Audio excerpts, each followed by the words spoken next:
Jangan lupa tolong di subscribe dan ketik loncengnya. Terima kasih.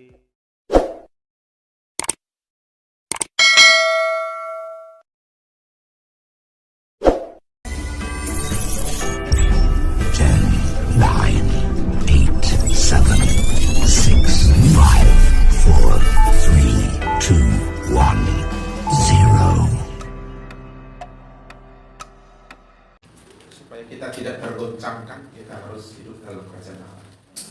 Amin. Dalam pola kerajaan Allah. Paling penting hidup dalam kebenaran firman-Nya. Amin. Jadi bukan kata-kata, teori-teori. Nah, firman Tuhan itu bukan sekedar kata, tapi ada kuasa di dalamnya. Dan kalau kita hidup dalam kerajaan Allah, firman itu berkuasa dalam diri kita. Dan juga kita memiliki kuasa.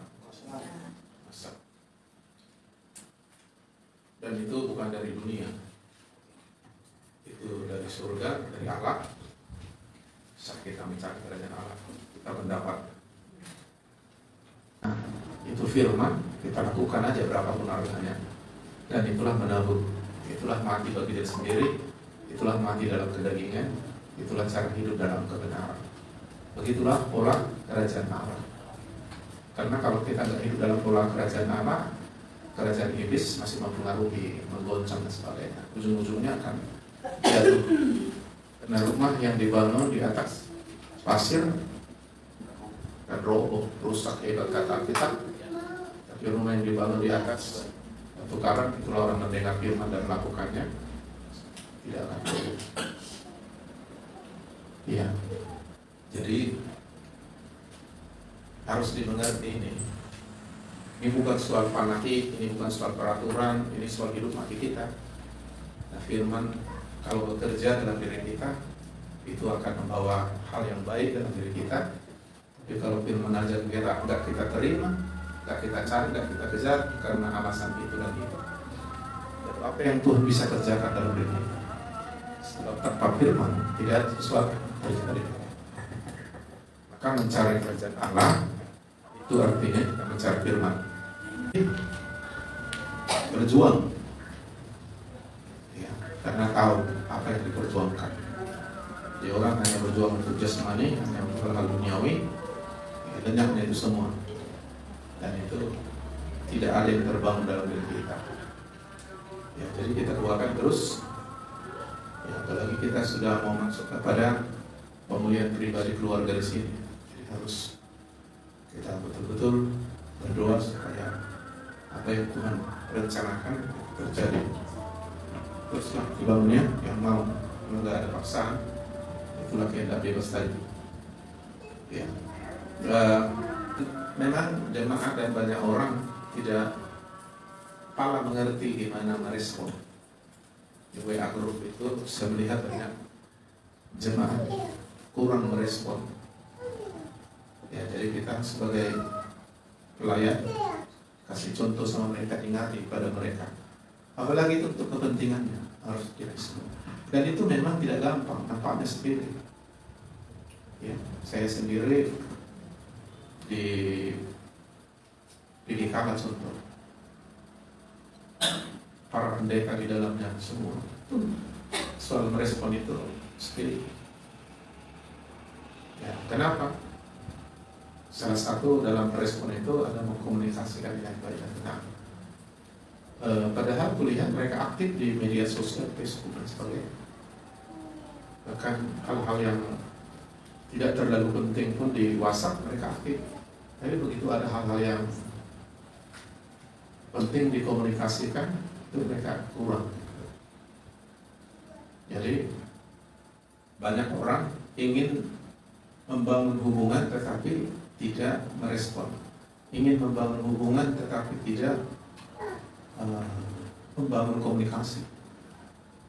Salah satu cara untuk berhasil membangun hubungan adalah membangun komunikasi yang bagus dan intens.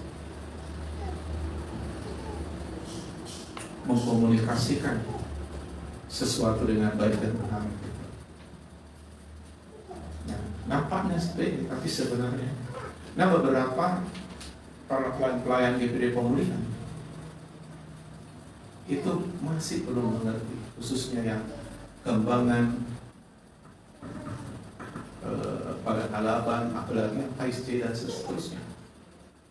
So ada penting kali baru mereka menghubungi, dan begitu kita bikin sesuatu instruksi, mereka diam. Nah, padahal memang itu akan melibatkan mereka, tetapi untuk tadi saya bilang kunci rahasia untuk membangun hubungan itu adalah komunikasi. Tentu komunikasi yang baik, kalau nggak baik memang nggak bagus. Dan itu perlu direspon dengan baik. Karena kekristenan itu hubungan. Nah, hubungan itu tadi saya bilang salah satu caranya yang paling mudah adalah merespon dengan cara tadi komunikasi yang baik. Baru yang lain-lain. Komunikasi aja nggak baik, yang lain-lain itu nggak akan bisa mendekatinya.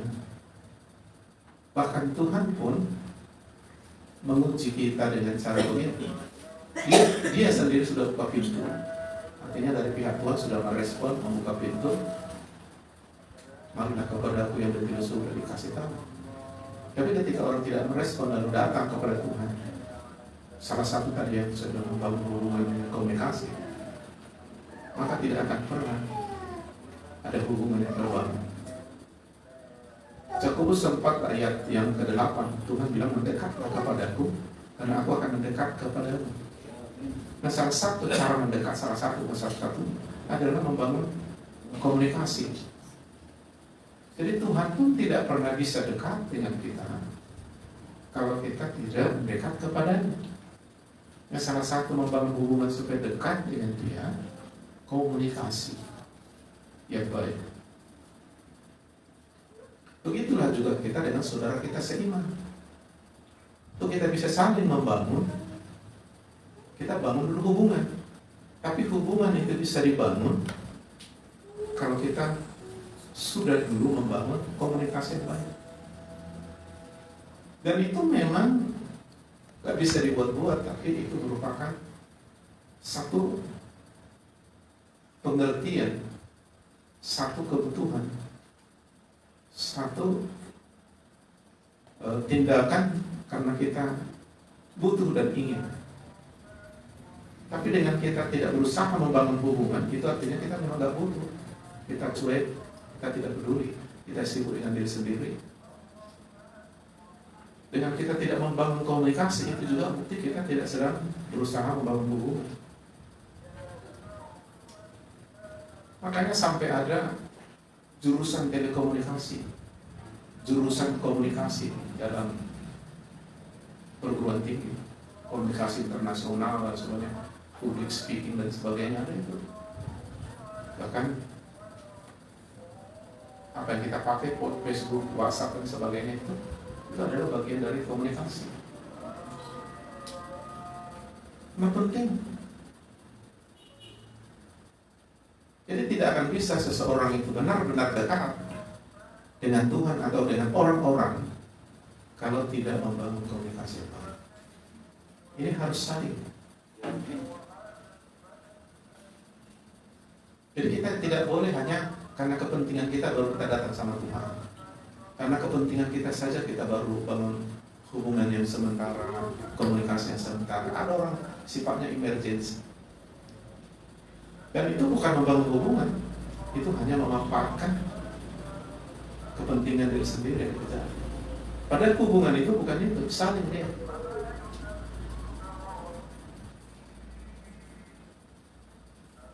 Tidak hanya aku, tapi kita. Nah, ini banyak anak Tuhan sepede dengan ini. Bahkan dengan Tuhan pun seperti itu. Padahal kalau hubungan sudah terbangun, banyak hal yang akhirnya bisa dikomunikasikan dan bisa dilakukan, dan banyak hal yang terjadi. Disitulah yang disebut bersama, berhubung. Mustahil bisa bersatu dan rukun kalau tidak dibangun hubungan. Mustahil hubungan bisa terbangun kalau tidak ada usaha berkomunikasi dengan baik satu dengan yang lain. Dan ketika kita membangun hubungan, itu tidak bicara hanya diri kita. Kita udah bicara kita, bukan saya lagi. Maka komunikasinya bukan hanya untuk kepentingan saya, tapi untuk membangun hubungan, itu bicara kita. Nah itu. Makanya nggak boleh kita cuek, lalu membiarkan karakter pendiam kita terus. Ada orang bilang malu bertanya sesat di jalan, karena tidak bertanya, tidak berkomunikasi, jalan sendiri. Saya tipe-nya dulu pendiam karena banyak hal saya pendiam. Tetapi kebenaran pun mengubah. Harus komunikasi, tapi komunikasinya harus yang bagus dan benar. Karena ada juga komunikasi yang bagus. Ya, makanya ada ilmu komunikasi. Jadi coba kita lihat dulu secara rohani itu sangat vital. Coba kita lihat Matius pasal 7 ayat 21 sampai 23. Saya baca, perhatikan.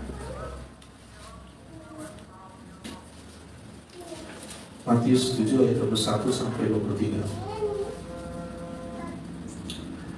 Pagi-pagi, Matius 7 ya. Bukan setiap orang yang berseru kepadaku, Tuhan, Tuhan, akan masuk ke dalam kerajaan surga, melainkan dia atau orang yang melakukan kehendak Bapakku di surga. Melakukan kehendak Bapakku, melakukan kehendak Tuhan. Apa itu? Garis bawah dulu itu. Kita cari nanti apa kehendak Bapa. Pada hari terakhir banyak orang akan berseru kepadaku, Tuhan, Tuhan, bukankah kami bernubuat demi namamu, mengusir setan demi namamu, dan mengadakan banyak mujizat demi namamu juga. Nah, ini aktif nampaknya melakukan ini dan itu kan. Dalam nama Yesus, pakai nama Tuhan, mengaku mengenal Tuhan, mengaku tahu Tuhan, mengaku punya hubungan dengan Tuhan. Tapi kita lihat, pada waktu itulah aku akan berterus terang, kata Yesus kepada mereka dan berkata, aku tidak pernah mengenal kamu. Enyahlah daripadaku, kamu sekalian perbuat kejahatan. Ada orang dekat dengan seseorang, apalagi zaman-zaman politik sekarang ini, hanya untuk maksud terselubung untuk dia, bahkan bersedia menjilat. Ada, tapi bukan untuk benar-benar membangun hubungan.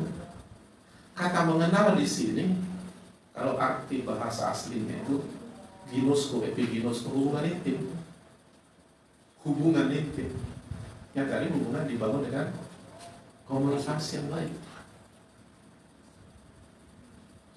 Tuhan bilang, aku gak kenal kamu.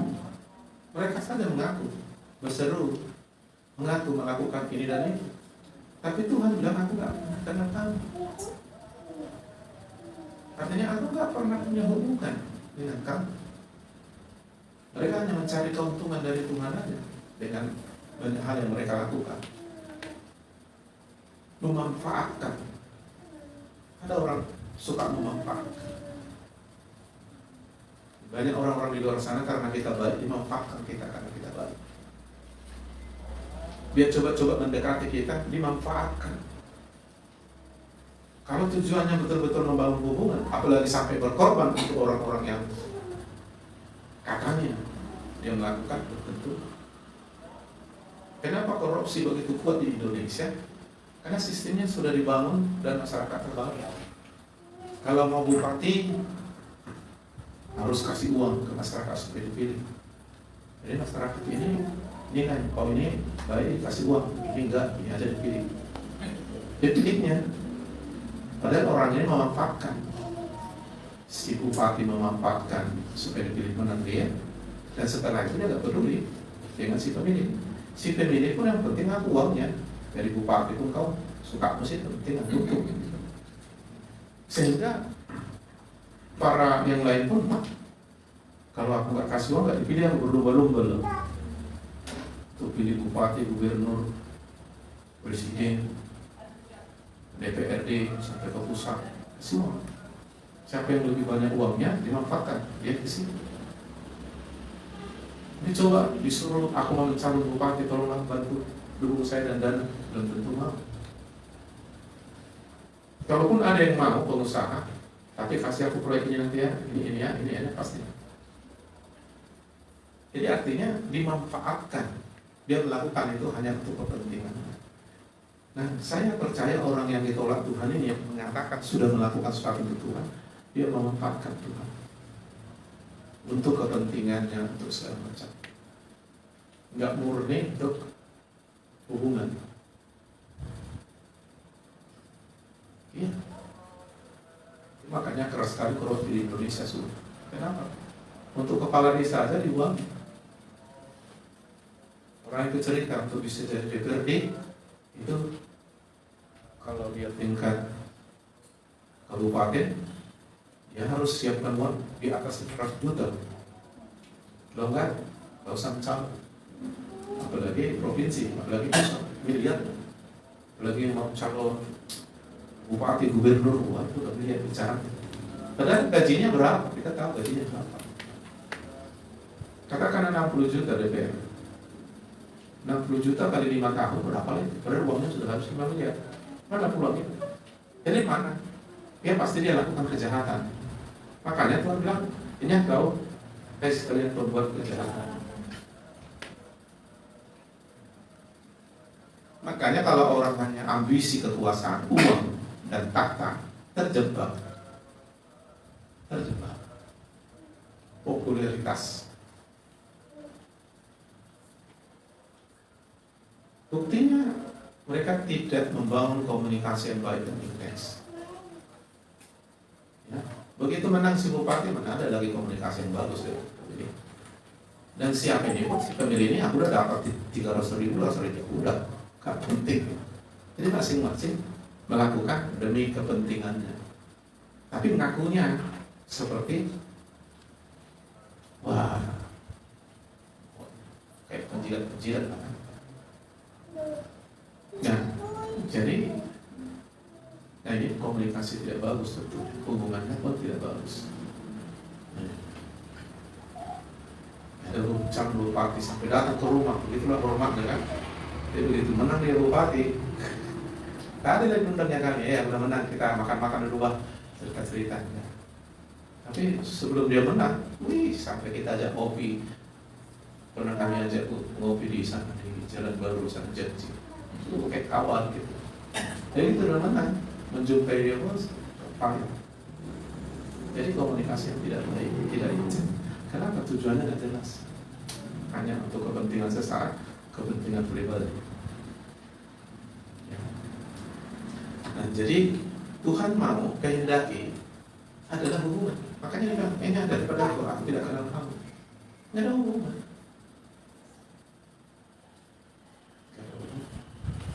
Walaupun tanda kutip seperti dia melakukan ini itu, tapi nampak dari komunikasi.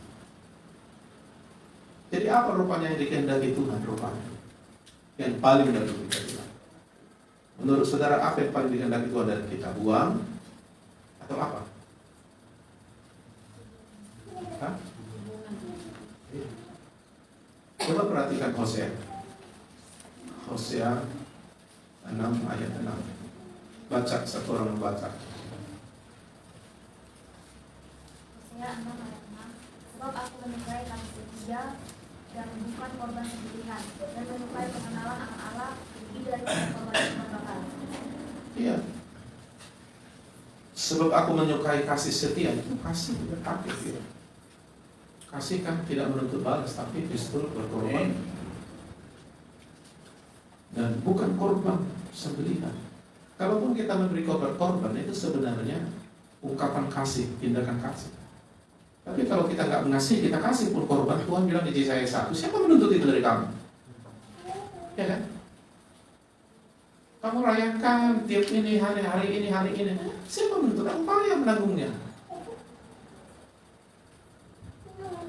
Dan mau akan dikomentari. Dia akan datang dengan kasih setia, hubungan. Dan ekspresi hubungan atau kasih itulah kita mentaati. Ada korban, bukan kepentingan.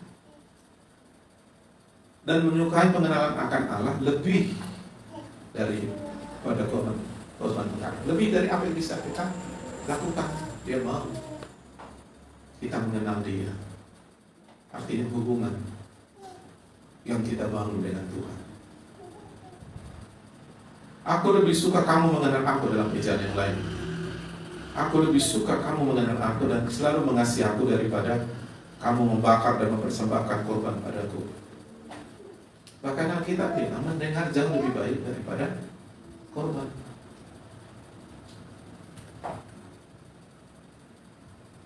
Jadi Tuhan lebih suka dari apapun, menyukai lebih dari apapun yang bisa kita lakukan adalah mengenal dia.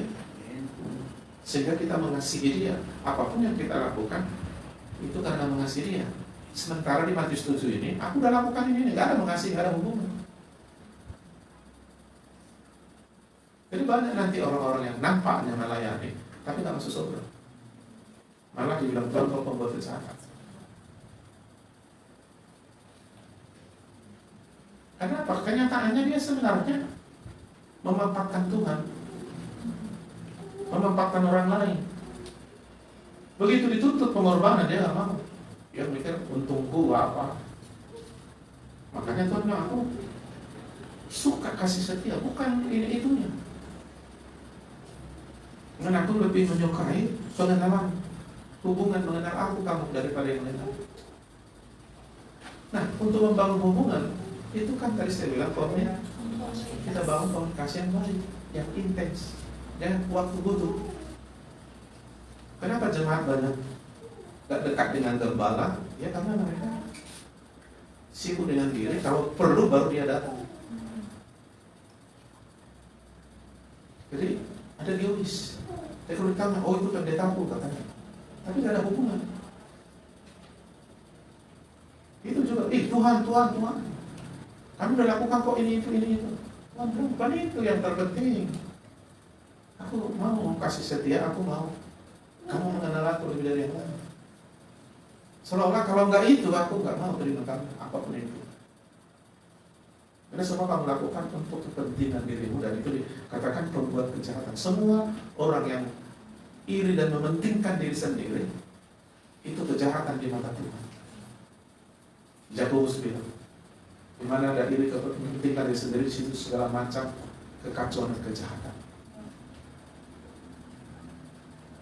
Itu sebenarnya gereja, keluarga, komunitas kacau karena iri dan mementingkan diri sendiri pasal. Tuhan menganggap itu kejahatan.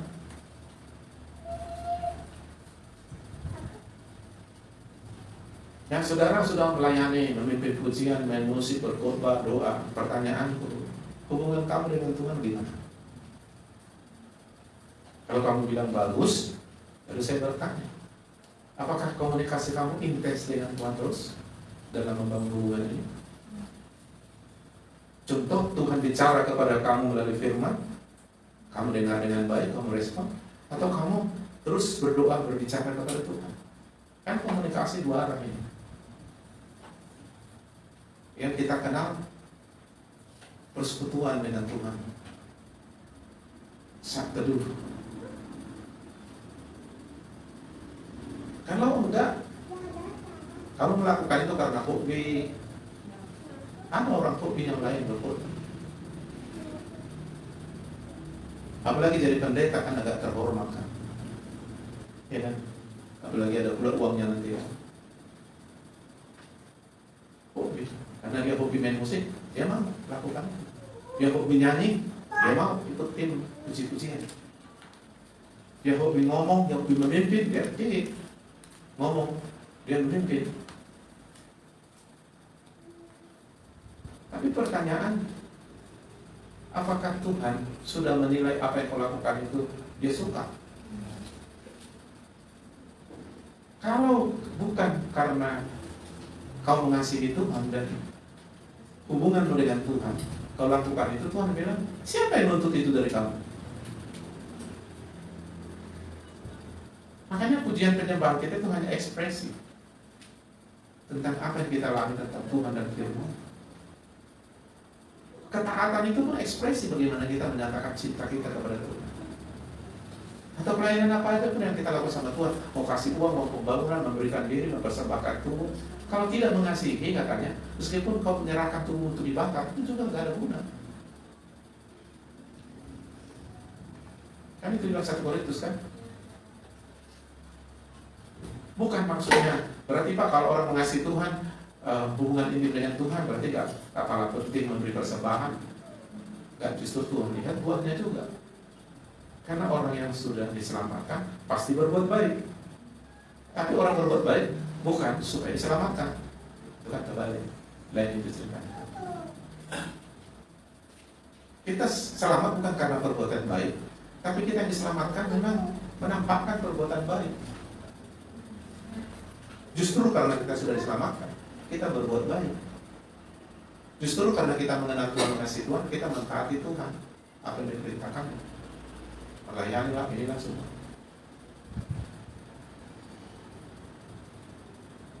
Jadi memang kehendak bebas kita di dalam Tuhan, mengasihi Tuhan, melakukan ini. Bahkan ada pengorbanan, iya. Tapi pengorbananmu kau lakukan, tapi hubunganmu tidak ada dengan Tuhan. Pertanyaannya, pengorbananmu itu untuk apa? Makanya pasti untuk kepentingan dirimu sendiri. Ego, maka itu kejahatan. Dan banyak orang-orang hamba-hamba Tuhan melayani Tuhan bukannya diberkati, malah karena kudus. Iya, karena dia bermain-main. Pada zaman perjanjian lama, kalau orang gak kudus masuk ke ruang maha suci, langsung meninggal di ruang maha suci.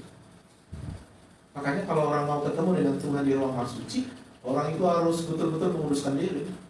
Lalu dipasang jubah pakai kerincing, lalu diikat kakinya, lalu dengan tali panjang, lalu mereka masuk ke ruang suci. Begitu nggak bunyi lagi kerincing, berarti udah mati dia. Jadi dia nggak boleh sembarang, udah mati dia, kalau saya masuk ditangkap, nggak bisa. Masuk dia mati juga, dia nggak boleh. Harus, makanya tali yang diikatkan ke kakinya itu diseret lah sampai keluar dari ruang masuk. Waktu Daud memerintahkan supaya dibawa tabut perjanjian dari negeri apa itu kembali ke kota Daud, mereka bawa tabut itu dengan kereta lembu, pada tidak serat kita kan. Nah, lalu dikawal. Ada yang sembarangan di situ, tergelincirlah pedati ini mau jatuh, tiba-tiba langsung dipegang sama anak dari imam, siapa namanya lupa, langsung mati. Artinya dihukum orang-orang yang sembarangan.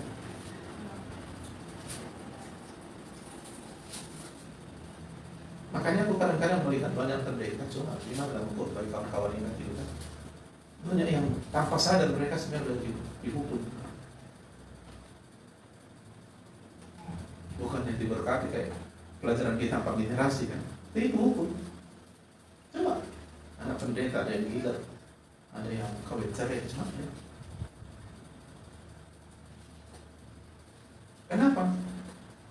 Ya dia melakukannya bukan karena mengenal Tuhan, mengasihi Tuhan, tapi karena kepentingan diri sendiri. Disuruh berkorban, apalagi orang yang tidak mengasihi disuruh berkorban, jangan. Oh. Makanya kalau kita semakin mengasihi, kita semakin taat. Ya kan? Semakin mengasihi, semakin berkorban. Maka kita bilang orang yang banyak diampuni, banyak berbuat baik kepada Tuhan.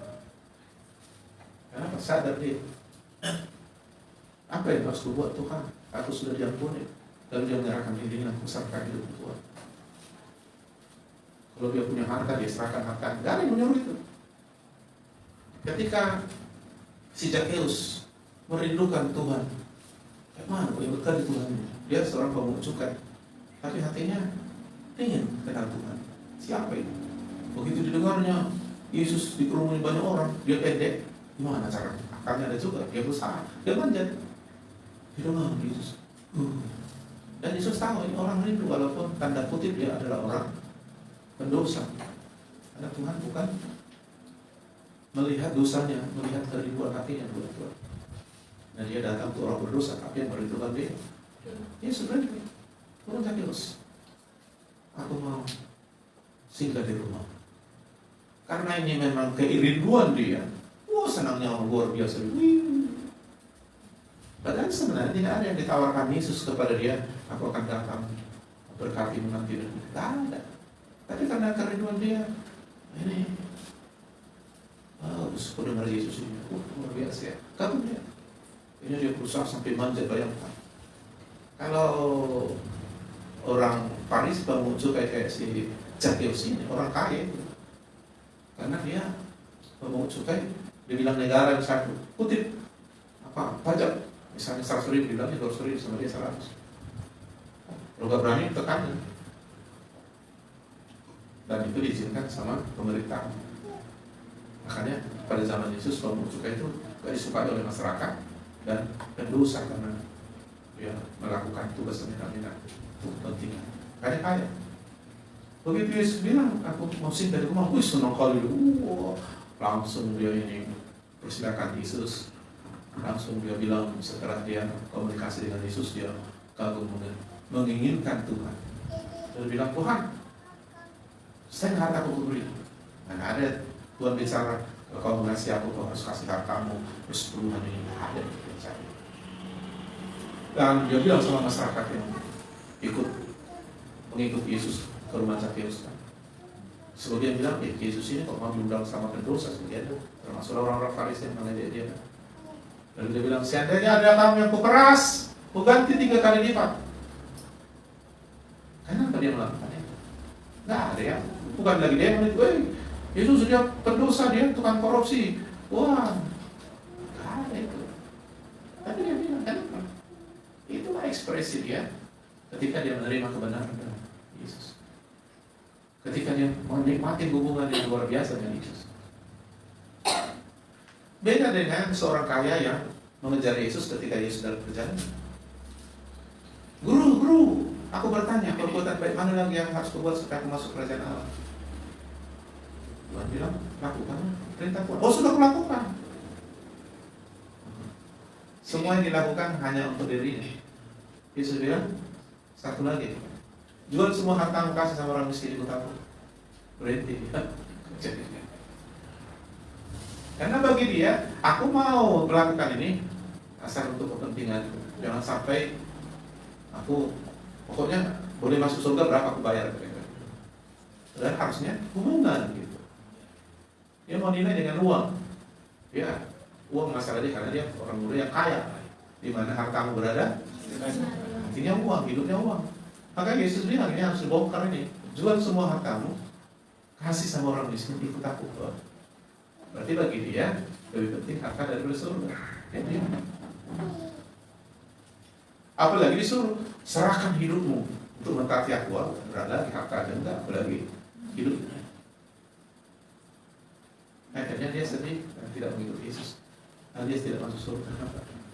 Tapi yang lebih drastisnya lagi adalah dia sudah melakukan ini katanya untuk Tuhan.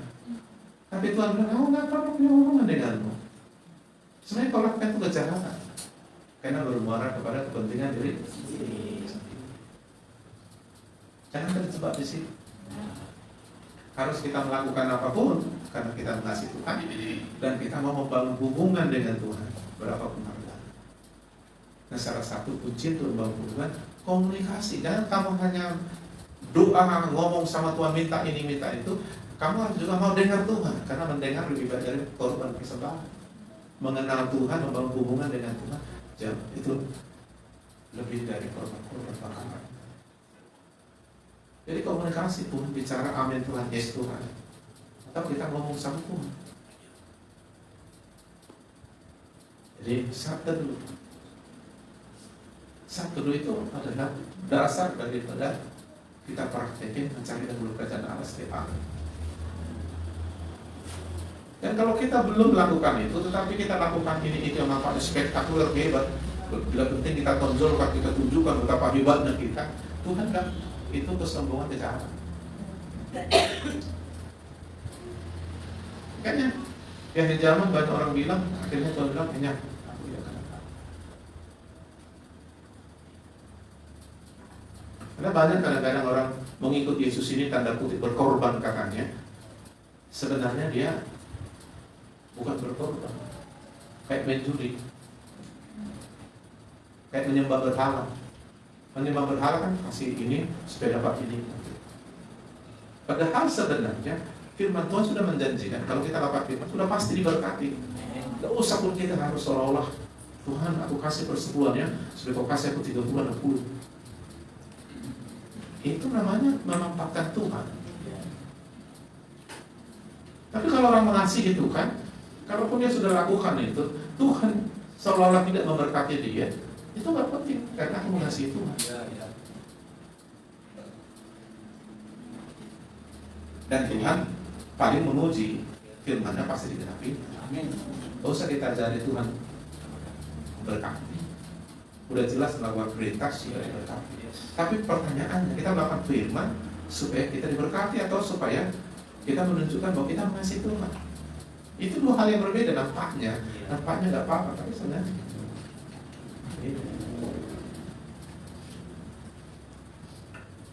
ya Tuhan memberi contoh. Mari kita lihat Markus 1. Terapkan ini segera, jangan nanti kita ditolak Tuhan pula kita nanti kan. Karena hobinya kau main musik kan. Ada orang kata hobi. Makanya coba kita panggil orang yang pandai musik. Mau juga udah pandai mau jadi. Mau dia. Aku lagi puji dia, oh, aku lagi dikasih pula PK dia lagi, wah makin mantap. Tapi hari Sabtu datang bulan puasa ya, wah betul mau dia, aman lah. Kalau main musik sih aku mau, tak usah pun digaji ya, penting orang bilang keren gitu kan. Foto masukkan Facebook kan, baru melayani. Tidak, dengan bahasa Romawi kan. Kan sekarang kayak gitu orang kan. Markus 1 ayat 35. Baca, satu orang baca dengan kuat. Pagi-pagi benar, waktu hari masih gelap, dia bangun dan pergi keluar.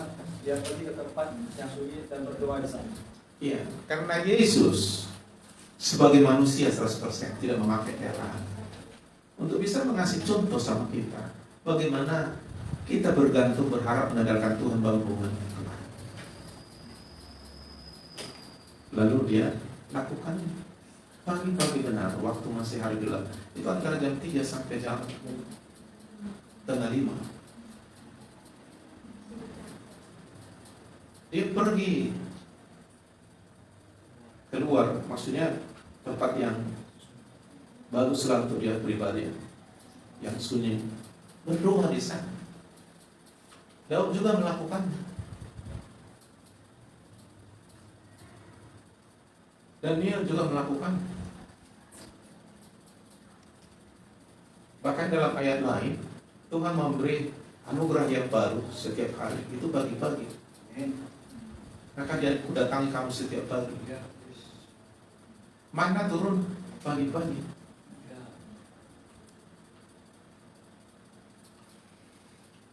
Ngapain? Bangun komunikasi dengan Tuhan.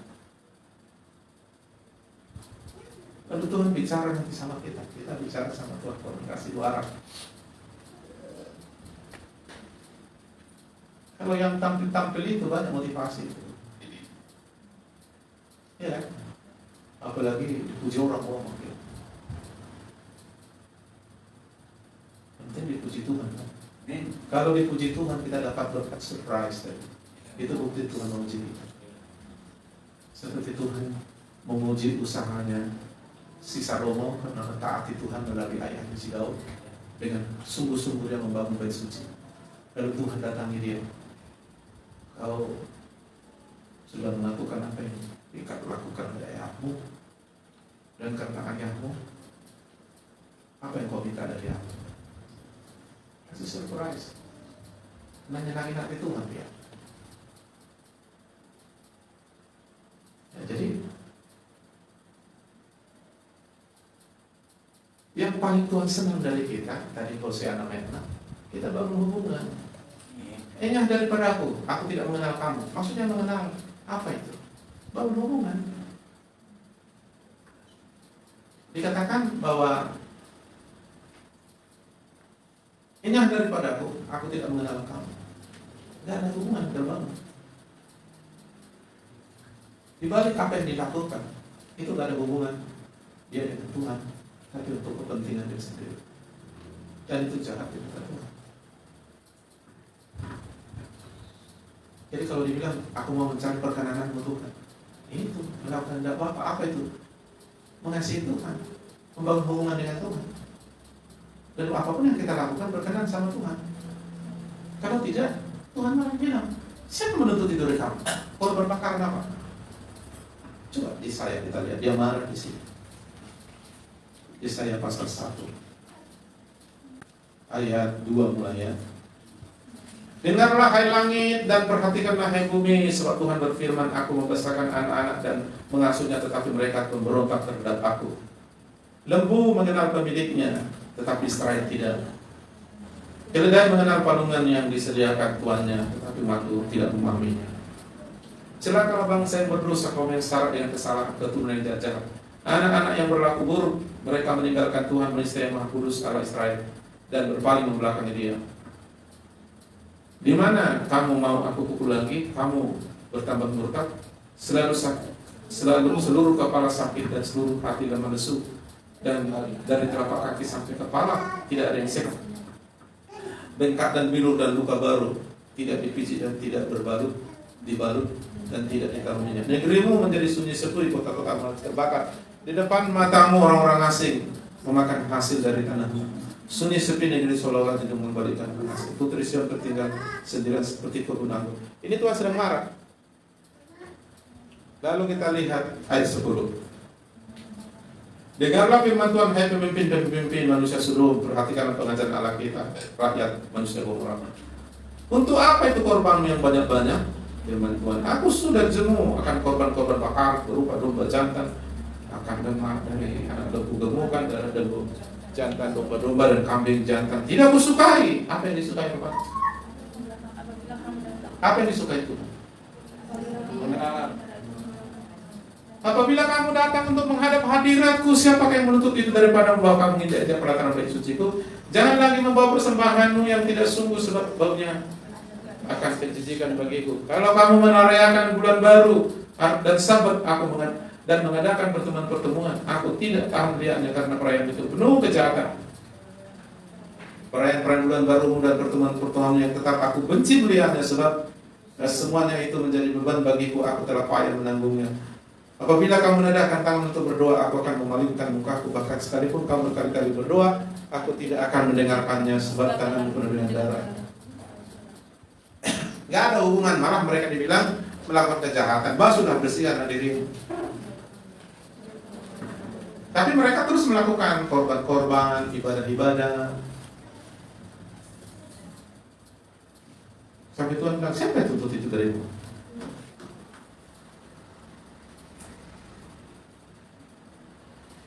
Nah, jadi supaya kita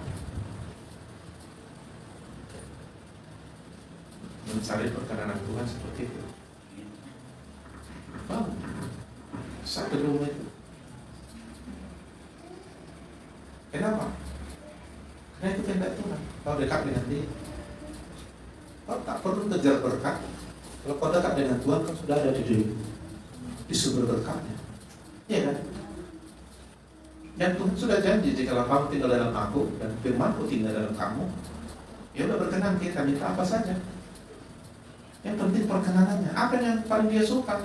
Kasih setia dari kita, pengenalan akan kita. Kita berusaha mengenal Tuhan. Itu komunikasi yang intens. Satu dulu. Baca Alkitab, renungkan, dengar firman dalam ibadah. Responi firman itu kalau Tuhan bicara. Lalu datang sama Tuhan lewat ibadahmu saat teduh. Lakukan. Biar Tuhan melihat, bukan orang melihat. Makanya dia tutup pintu, jangan dilihat orang. Maksudnya ini urusan pribadi dengan yang bukan untuk dipamerkan. Kadang-kadang orang dipamerkan, puasa dipamerkan, Dua dipamerkan di Facebook, ya kan?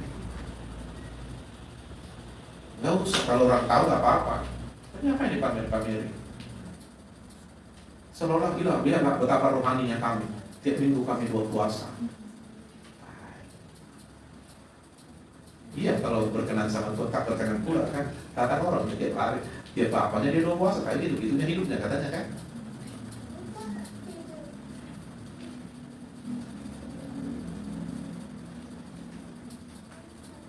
Kalau tangan kiri mau beri, jangan tahu tangan kanan. Maksudnya jangan dipamer-pamerin. Orang Parisi kan suka pamer. Mereka suka doa di tengah-tengah keramaian dengan penampilan-penampilan. Nggak salah kita punya penampilan yang bagus, tapi bukan itu sebenarnya. Tuhan melihat hati, amin. Hati yang mengasihi, hati yang merindu akan Tuhan, membangun hubungan itu tadi. Soal dinilai orang tampilan-tampilannya, itu bisa diatur itu kan. Bisa bikin jubah kamu yang bagus-bagus kayak malaikat semua. Tapi apakah benar-benar kayak malaikat kamu? Jadi yang paling Tuhan mau, yang dikehendaki Tuhan dari kita, bukan korban, bukan apa buat semua. Kalau bisa kita mengasihi Tuhan yang kasih setia, dan kita terus berusaha mengenal Tuhan. Itu aja. Caranya bangunlah komunikasi. Orang Tuhan mau kok didekati. Kau dekati bupati belum tentu mau dia. Apalagi menteri, gubernur, belum tentu mau. Siapa kau? Tapi kita orang berdosa yang lemah, yang hina, nggak dianggap orang. Tuhan bersedia kita dekati. Lalu kita sok pun tidak sempat.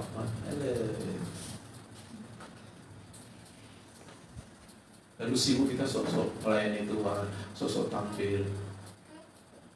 Kami baru melayani Tuhan, kiranya Tuhan terpuji.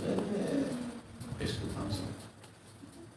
Tuhan bilang, bukan itu untuk darimu, saat teduhmu tak beres, suara aku pun tak kau dengar, padahal aku mau bicara pagi-pagi, kau nggak mau.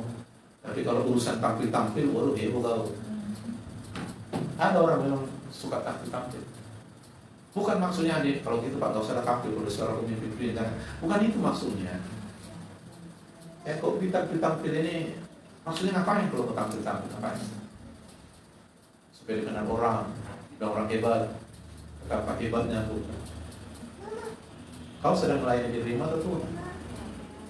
Kalau Tuhan, dapatkan penilaian apakah ini berkenan. Lakukan untuk kemuliaan Tuhan. Nah yang Tuhan mau supaya berkenan, hubunganmu yang dia ingin. Lalu hubunganmu itu kau ekspresikan dengan korban, tersebut, melayani lah. Ini semua udah berkenan. Tapi kau kasih korban, tapi hubunganmu gak bagus, maka kau cuek dengan Tuhan bicara kau cuek, tapi kau bilang beginilah firman Tuhan. Aku ngomong gak didengar, tapi firman Tuhanku, firmanku katanya begini. Mana ini? Makanya dia hukum para nabi zaman dulu. Demikianlah Tuhan berfirman. Dan Tuhan bilang, kapan aku berfirman sama? Nah zaman dulu kan suka Tuhan ngomong baru dia bilang gitu. Nah belum ada dulu Alkitab kan. Nah Tuhan menunjukkan kepadaku penglihatan, kapan aku menunjukkan kepada Tuhan. Akhirnya dihukum semuanya. Nah, jadi dijauhkan Tuhan itu terjadi sama kita. Supaya jangan sia-sia maksud saya, karena saya sudah lihat banyak hamba Tuhan bukannya diberkati karena pupuk, tapi mereka nggak sadar. Mereka malah bilang inilah ujian dari Tuhan. Tapi kita bilang kayak gimana ya? Kita cari itu sama Tuhan. Oke, saya bilang mulai dari kepala ujung kaki gak ada yang sehat katanya. Kan marah Tuhan ini. Sakit apa lagi dari kepala ke kaki gak ada sehat? Kata itu. Tapi orang ini rajin ibadah, tiap bulan apa semua hari-hari dibeli hari persembahan semua lain.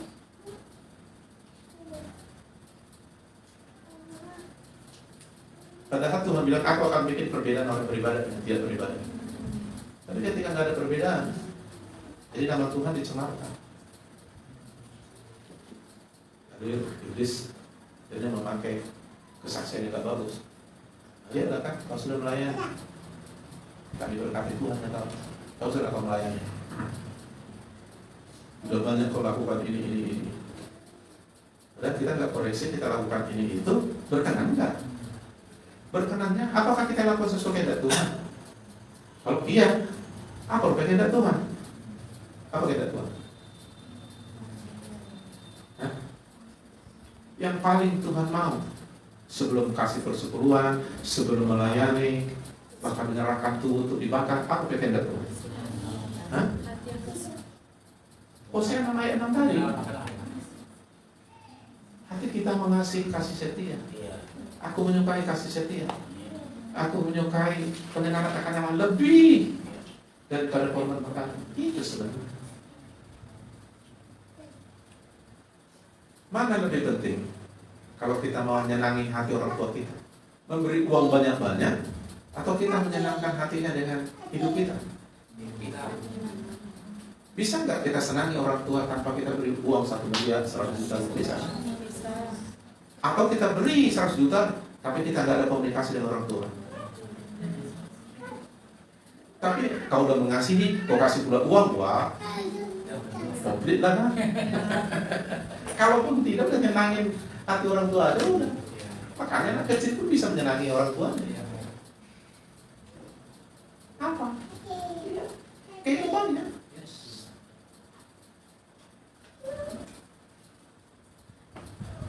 Oke. Jadi Hosea, apa itu Hosea 6 ayat 6? Sebab aku menyukai kasih setia bukan korban perkara, dan menyukai pengenalan akan Allah lebih daripada. Amin. Jangan kamu hanya tampil di sana nyenangin orang tapi nggak nyenangin hati Tuhan. Tampil di sana hebat, wih, si Christian Pro main bos itu.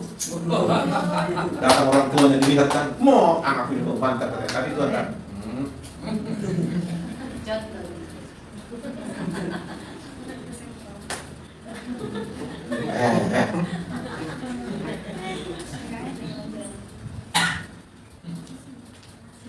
Tapi saya percaya kalau Tuhan kita senangkan, orang berberkat. Amin. Ya kan? Dan kita dekat dengan sumber berkat. Karena kita melakukan bukan sekedar untuk diberkati, tapi kita melakukan karena kasih setia dan pengenalan akan Ibrahim ada sih.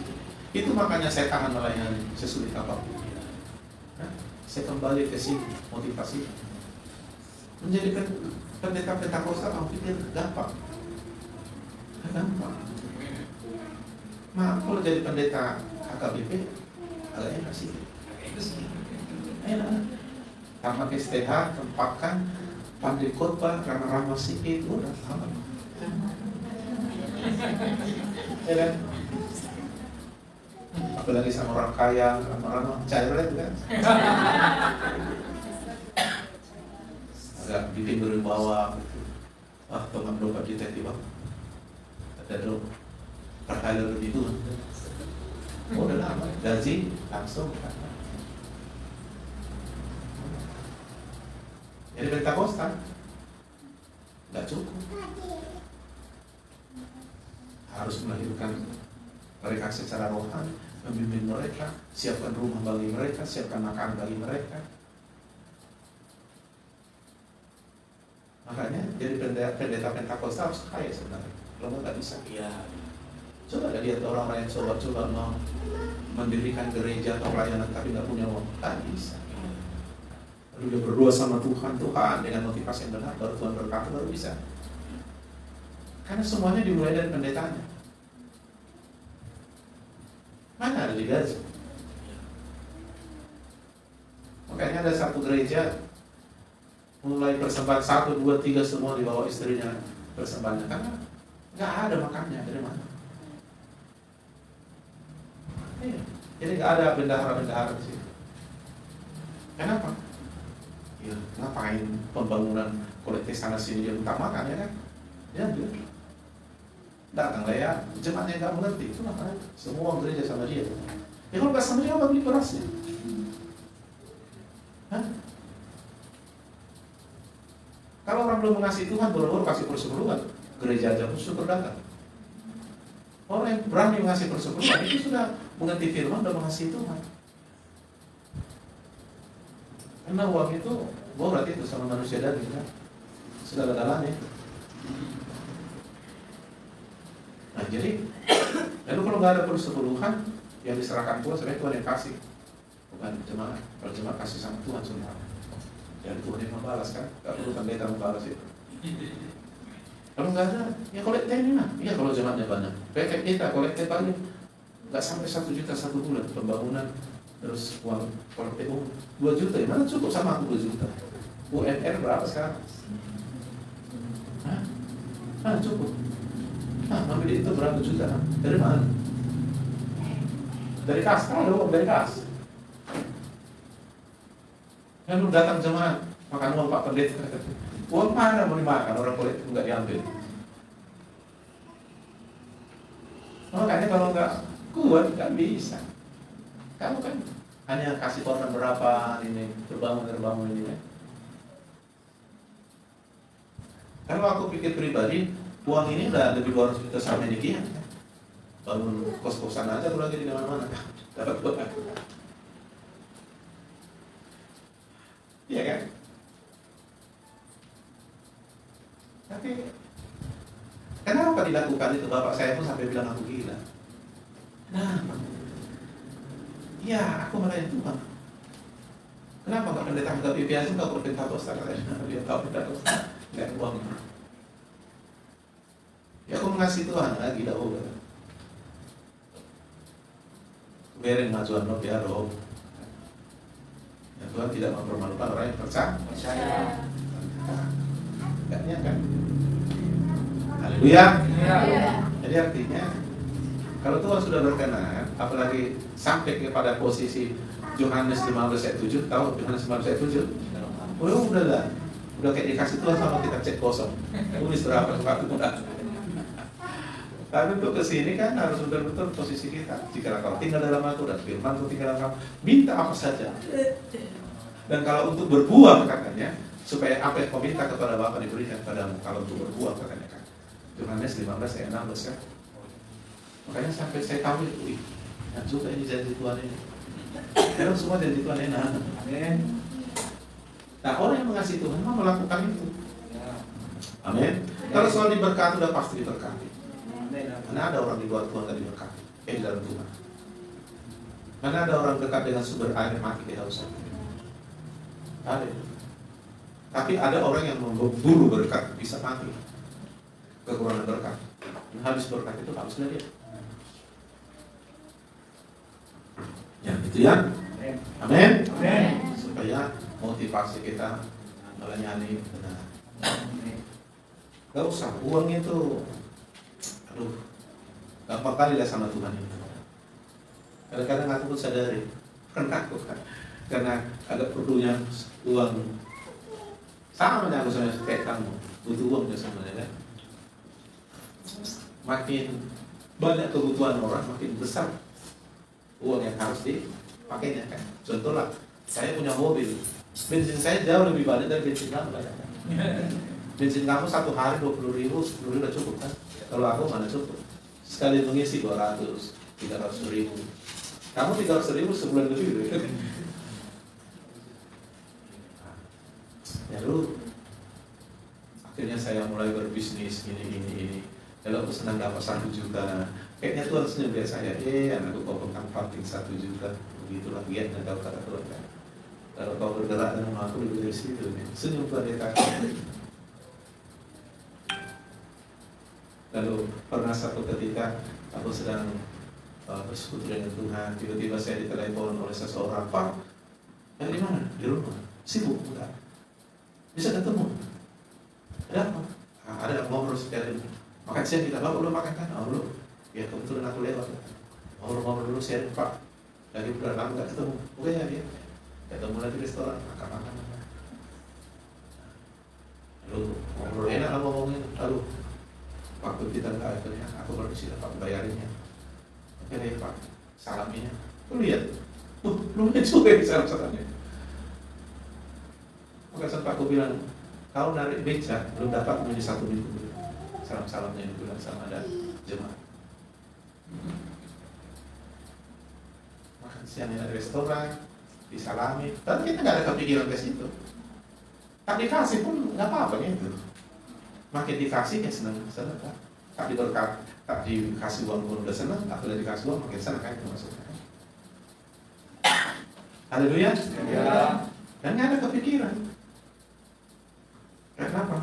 Itu udah atur semua dengan caranya supaya tergenapi firman itu.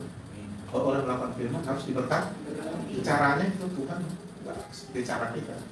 Banyak cara, tidak penting kayak siapa memelihara hidupnya si Elia di Sungai Kerit. Tiap hari 3,5 tahun disuruhnya burung kasih makan. Yang disuruhnya burung gagak. Burung gagak pemakan segala macam itu. Jangankan daging roti yang enak, yang seger, bangkai aja dimakannya. Itu bisa tiap hari ngasih makan si Elia di Sungai Kerit. Waktu dia bilang tidak datang hujan 3,5 tahun, lalu Tuhan bilang, kau akan dicari nanti, sembunyi kau di Sungai Kerit, aku yang akan kasih kau makan. Burung gagak disuruh. Tiap hari, nggak tahu dari mana itu diambil burung gagak itu tiap hari. 3,5 tahun loh. Sebenarnya kan, kurasa orang kaya ada satu kampung itu 3,5 tahun ngantari pun bosan kurasanya. Ini burung gagak ini kan jangankan daging dan roti yang segar, bangkai pun dimakannya. Ini nggak dimakannya karena Tuhan sudah suruh. Tiap hari. Itu cara Tuhan kepada Elia. Jadi nggak mesti gitu cara Tuhan kan. Dia burung gagak kurasa bawa. Jangan salah tafsir lah ya. Ada banyak caranya. Haleluya. Anaknya gitu loh. Anaknya. Penting kita berkenan. Oke, itulah ya. Supaya jangan macam-macam kita dalam melayani Tuhan ini. Ya kan? Sedangkan melayani orang aja kita harus bagus kan? Tuhan bilang semua yang kita tabur pasti kita tuai. Ya, misalnya di perusahaan kita kerjain bagus saja, pasti Tuhan dan perusahaan akan memberkati kita. Apalagi melayani Tuhan katanya. Tapi kita aja berkenan sama Tuhan. Nah, mulailah dengan hubunganmu pribadi. Haleluya. Kalaupun Tuhan uji kau dengan berkorban, silakan. Karena korban itu semacam taburan, asal motivasi kita benar. Enggak pernah Tuhan tidak membuat tumbuh semua taburan kita. Walaupun kita tidak terlalu mengharapkan tuaian begitu, sudah pasti gak usah. Sudah pasti. Kami tanam, kami rawat, kangkung di samping udah boleh tumbuh. Kapal pun kami lihat itu, udah ada hukum. Kita berdoa ya. Amin. Nah, gitulah ya. Ya jangan berkecamuk pikir-pikiran ini, karena banyak senior kamu masalahnya di situ. Ya, kenapa kau? Aku kan mikirin masa depan, ya. Kan masa depan cerah kata firman. Iya Pak, tapi nanti tidak maksud. Anak-anak kan besar Pak, jadi gimana nanti? Ya udah, Tuhan akan pelihara. Ini kasih firman nggak mempan. Kalau kasih uang baru mempan. Jadi boro-boro aku mau gaji kau, aku tak digaji. Aku bilang sama dia, dari mana? Aku tak digaji, gimana aku mau gaji kau? Ya udah, pilihlah jalannya.